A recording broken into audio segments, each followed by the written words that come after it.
जी, तो दोस्तों आज के आई फैक्शनर के लर्निंग वीडियो ट्यूटोरियल में हम इंग्लिश के वर्ड वाइफ के मीनिंग को समझेंगे। फिर वर्ड वाइफ को यूज़ करते हुए इंग्लिश में 3 सेंटेंसेस बनाएंगे और उनकी ट्रांसलेशन को समझेंगे। ट्यूटोरियल कंसंट्रेशन से देखें क्योंकि फिर है एक एक्सरसाइज। तो शुरू करते हैं जी अपना आज का आई फैक्शनर का लर्निंग वीडियो ट्यूटोरियल। दोस्तों, वाइफ का मीनिंग होता है बीवी के।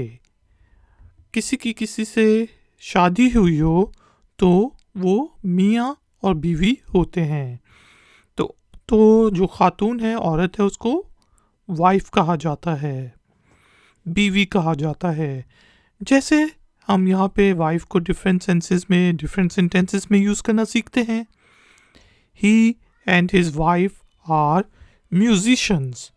वो और उसकी बीवी मौसीकार हैं। He and his wife are musicians.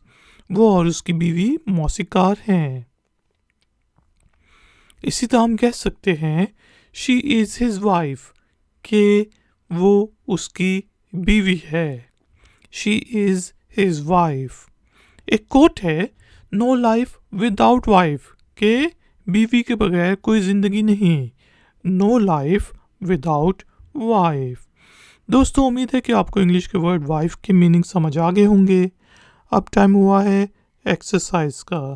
तो एक्सरसाइज के लिए आपने इंग्लिश के वर्ड वाइफ को यूज़ करते हुए इंग्लिश में एक छोटा सा सेंटेंस बनाना है और उसे नीचे दिए गए कमेंट्स बॉक्स में पोस्ट कर देना है। अगर उस सेंटेंस में कोई गलती हुई तो हम में से कोई पॉइंट आउट कर देगा।